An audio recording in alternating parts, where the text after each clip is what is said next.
vous. RMC chez vous, toute la semaine, nos reporters ont posé leurs bagages dans la région de Perpignan. Alors comme chaque mois, les chiffres du chômage sont attendus ce midi, mais ils sont particulièrement scrutés à Perpignan où le nombre de demandeurs d'emploi est supérieur à la moyenne du pays. Et c'est encore plus fort chez les jeunes, 31% de chômage chez les moins de 25 ans contre 20% au niveau national. Caroline Philippe, vous êtes en direct de Perpignan. Bonjour Caroline. Comment on explique un tel décalage ? Alors d'abord, c'est une zone où l'emploi saisonnier est très important. L'été près de la mer, l'hiver à la montagne et au moment des récoltes dans les vignobles par exemple. Alors cette saisonnalité de l'emploi induit de fait des périodes de chômage pour ces travailleurs. Deuxième explication, Apolline, Perpignan et sa région attirent beaucoup et pas que des retraités, des actifs aussi venus chercher le soleil, chercher la qualité de vie. Sauf que même si la ville réussit à faire venir quelques entreprises, ce n'est pas suffisant pour absorber la demande. C'est donc un chômage bien installé auquel la jeunesse n'échappe pas. Alors oui, il y a 2800 offres d'emploi, tous corps de métier confondus à Perpignan aujourd'hui selon Pôle emploi. Pourtant, dans les rues de la ville, des jeunes errent, ils tuent le temps en se baladant. Nous sommes allés à leur rencontre avec Mao Becker-Granier.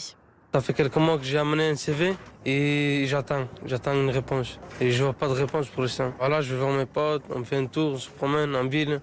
Oui, tous les jours comme ça. Voilà, on me fait passer le temps. Ben rien, on joue la play quoi, PS4, FIFA et tout. Ben voilà, on attend quoi.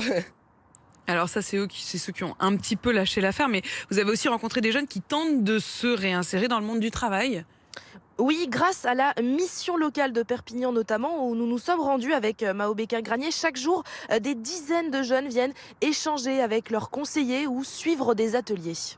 Et donc là, par exemple, qu'est-ce que vous voyez ? Comment se tenir pendant un entretien ? Onis et Mehdi se forment à l'exercice. À 20 et 21 ans, ils ont un bac pro et un CAP en poche, mais n'ont toujours pas touché le Graal, ni emploi, ni même un entretien d'embauche. La pandémie les a coupés du monde professionnel. La motivation, elle est tombée et ça donne plus envie d'aller chercher du travail, de rester à la maison, on était bien. Puis quand on doit revenir pour trouver du travail, on ne sait plus comment faire. Ça a été dur, cette transition adolescence-adulte, mais mélangée au Covid en fait.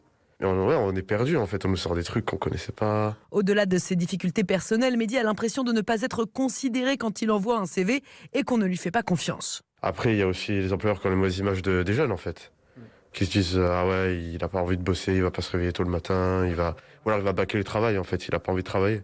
Puis j'ai pas beaucoup d'expérience, et du coup je peux pas avoir d'expérience si le gars il me laisse pas bosser. Moi je veux bien vous prouver que je suis motivé, mais on me laisse pas ma chance. Leur chance, Léo et Mathias, deux autres jeunes en formation, veulent la saisir, mais pas à n'importe quelle condition. Souvent, ils se sentent mal orientés. On m'a déjà proposé de faire de la boucherie, faire de la coiffure, alors que c'est pas du tout ce qui m'intéresse. Couper des têtes de cochon toute la journée, ou alors aller maquiller des morts en tant que croque-mort, non, c'est pas forcément mon dada.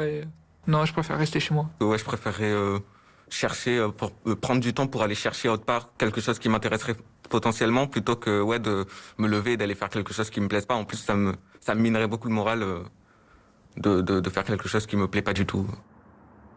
Étape par étape, la mission locale accompagne, guide ces jeunes qui petit à petit se remotivent, reprennent confiance en eux.